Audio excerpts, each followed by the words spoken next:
Okay, so the video that I made this morning when we were doing class didn't really work out very well. For some reason, it's not loading on my computer, so I don't know if y'all are having the same trouble, so I figured I'd go over the same problems. So, problem number 5 that we went over today, y equals 7 sine of pi over 6x plus 4 pi over 3 plus 5. And so this one, the amplitude is always the number that's out in front. So that would be 7. And then the vertical shift, or the midline,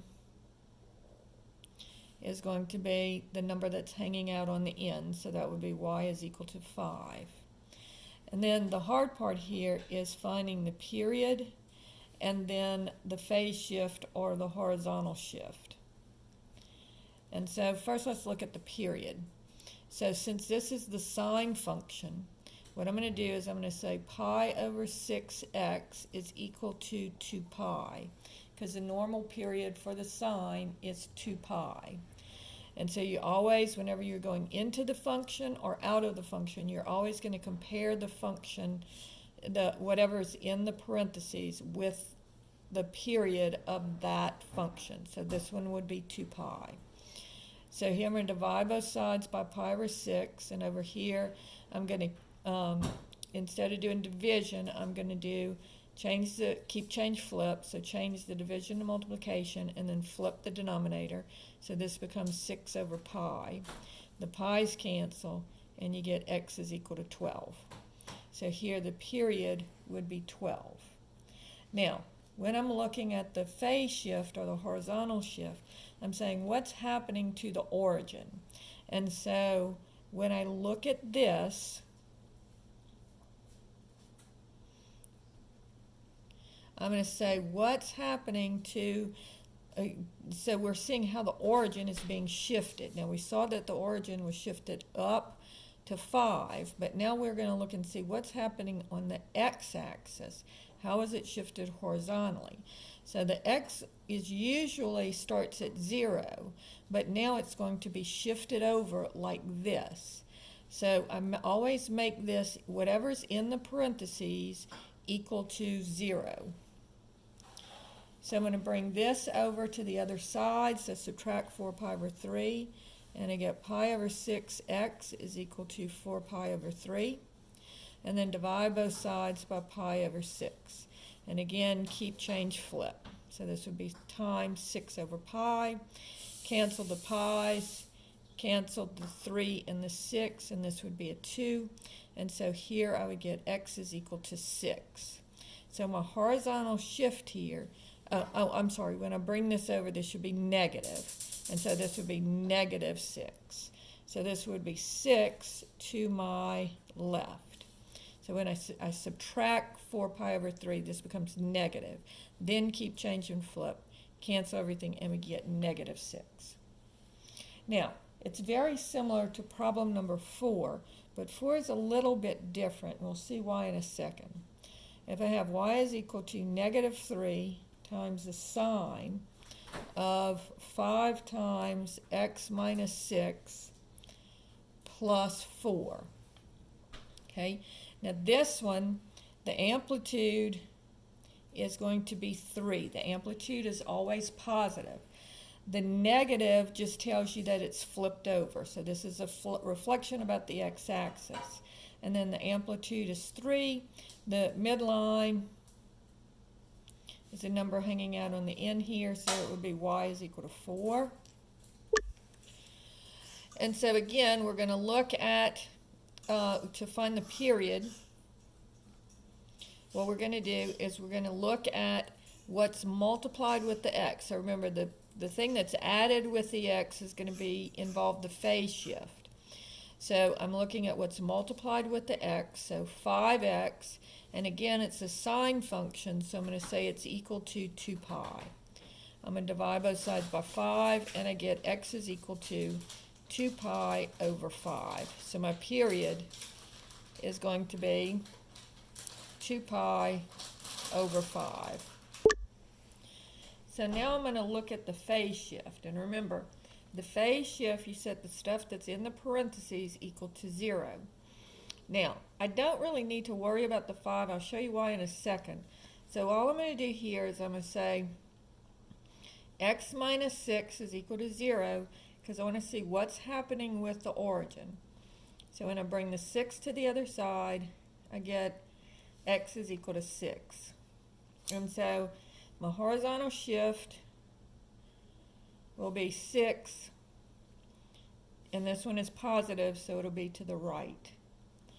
Now, just to show you that it doesn't matter whether you put the 5 in there or not, if I have 5 times x minus 6 equals 0, I can divide both sides by 5, and that gives me x minus 6 equals 0, which again will give me x equals 6. So you don't really need to include the 5 when you're doing this. Now, the other problem I worked that I wanted to show you is I made a mistake on my last video.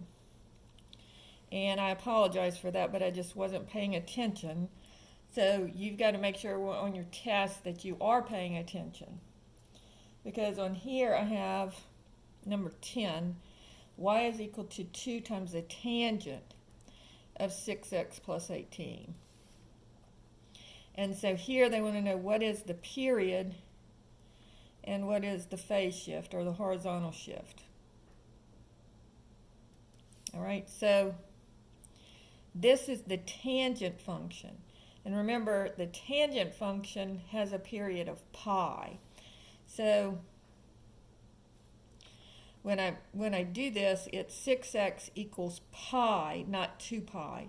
On my last video, I wasn't paying attention that this was tangent, and I just automatically put 2 pi because all the sine and cosine ones are 2 pi. And so be careful when you see tangent, it's equal to pi. So we divide both sides by 6, and you get x is equal to pi over 6. So my period here is not pi over 3 like I said in the last video. It's really pi over 6. And then when I'm doing the phase shift, again, I just set what's in the parentheses equal to 0. And you subtract the 18. And then divide by 6. So you get x is equal to negative 3. So the horizontal shift would be 3 to the left. Now, the other thing is that the last few problems got cut off on the original video. And so I'm going to start with problem number 17. And it says inverse sine of square root of 3 over 2. And so let's just kind of go over inverse functions. Remember, when I'm doing inverse sine of x or inverse tangent of x, that's going to end up in either the first or the fourth quadrant. If it's positive, it'll be in the first quadrant. If it's negative, in the fourth quadrant.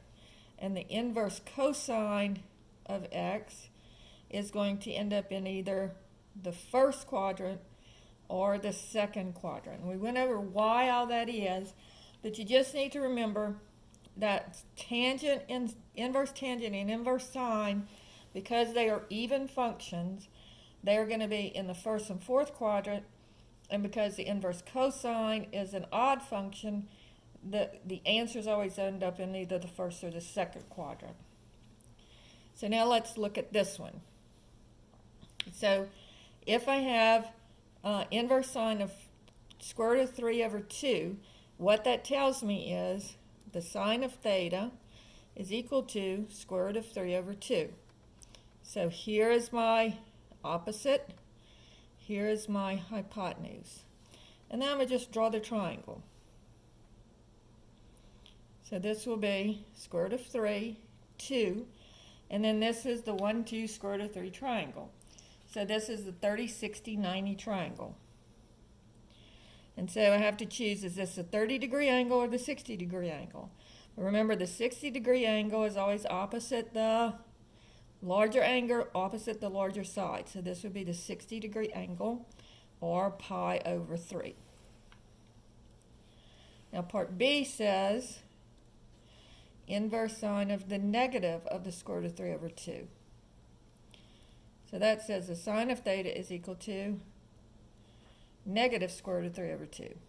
So now this one is going to be in the fourth quadrant, and my opposite will be negative square root of 3, and my hypotenuse would be 2.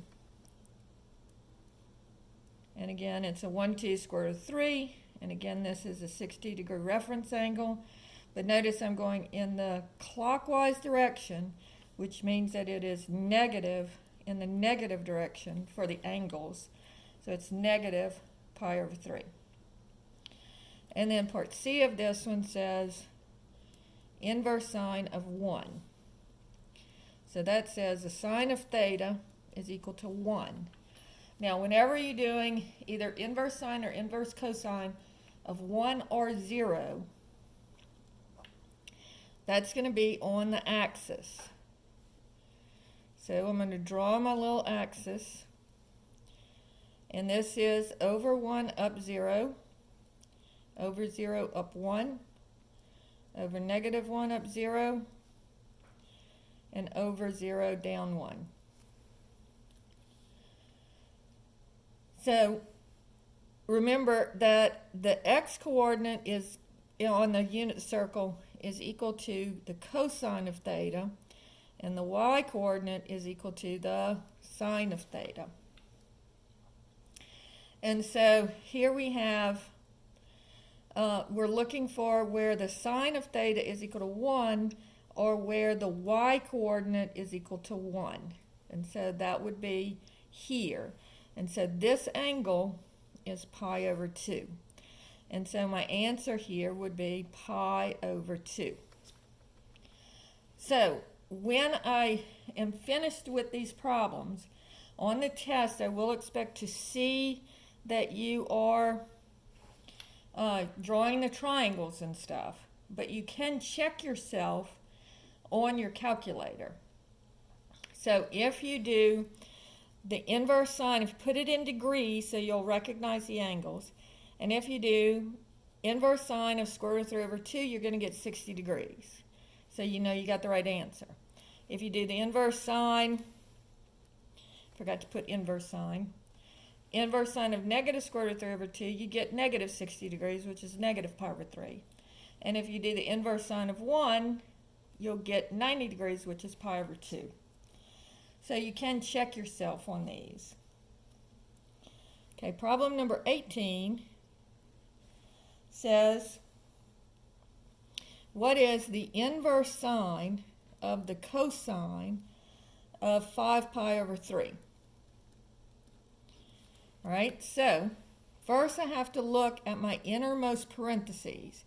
So I'm going to come down here and I'm going to look at the cosine of 5 pi over 3. So I need to know what quadrant I'm in. So here's pi. So I need my denominator to be 3. So I'm going to multiply numerator and denominator by 3. So this will be 3 pi over 3. And this will be double that. So this would be 6 pi over 3. So 5 pi over 3 is closer to 6 pi over 3 than 3 pi over 3. So we know that this is going to be in the fourth quadrant. So now let's look and see what this reference angle is. So I'm going to do 6 pi over 3 minus 5 pi over 3, and that would give me pi over 3, or 60 degrees. So this is going to be square root of 3, this will be 1, and this will be 2. And we're not in the first quadrant, so something is negative, so let's look. The x would be positive because it's going in to the right, but the y is negative because it's going down. So this would be negative square root of 3 over 2. The negative 3, 1, and 2. So now, what is the cosine of this angle? Well, that's adjacent over hypotenuse.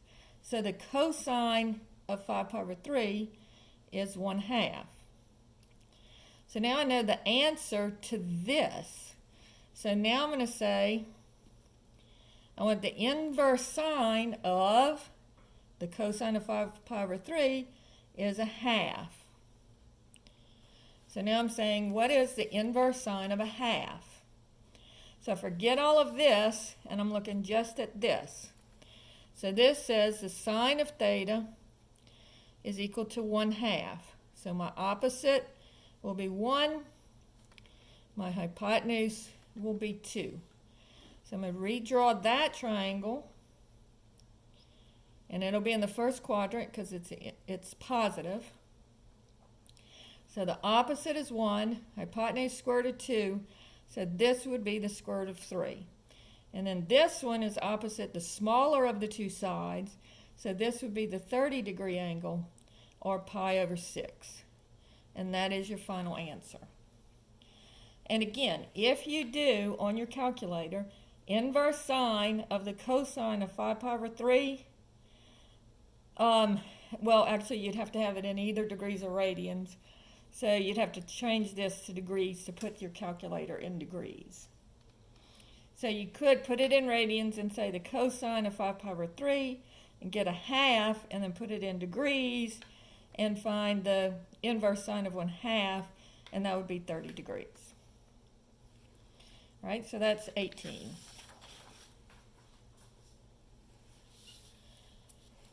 Problem number 19 says, what is the tangent of the inverse cosine of 1/6? And so this says the cosine, so first working in the innermost parentheses first, inverse cosine of 1/6 says the cosine of theta is equal to 1/6. So this would be my adjacent, and this would be my hypotenuse. So, again, first quadrant because it's positive. So over 1, and the hypotenuse is 6. Now, this is not one of the triangles I know, but I can find this other side by looking at the Pythagorean theorem. So a squared plus b squared equals c squared. So 1 squared plus b squared equals 6 squared. 1 plus b squared equals 36. Subtract the 1. B squared equals 35. And then take the square root. And then this would be the square root of 35. So now on this one, so here is theta. I do not have to draw another triangle on this one because this is the triangle I'm looking for. So now I'm just saying, what is the tangent of theta? Well, the tangent of theta is opposite over adjacent. So that would be square root of 3 over, square root of 35 over 1.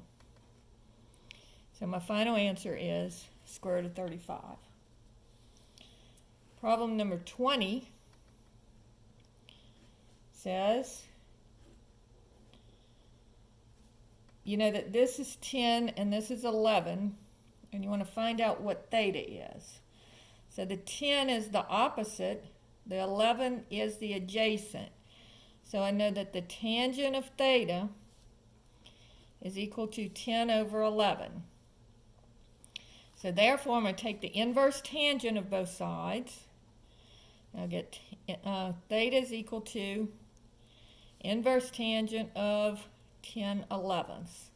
So in this case, this is not one that I know. So I'm going to turn on my calculator. And they want it in degrees, so I'm going to put my calculator in degrees. And I'm going to do 10 divided by 11 equals, and I'm going to take the inverse tangent. And to get 42.27 degrees. 42.27 degrees. And then finally, problem 21 is just a calculator problem. What is the inverse cosine of 0.49. They want the answer in radians, so make sure you put your calculator in radians. And then you're just going to go 0.49, inverse cosine, and you get 1.06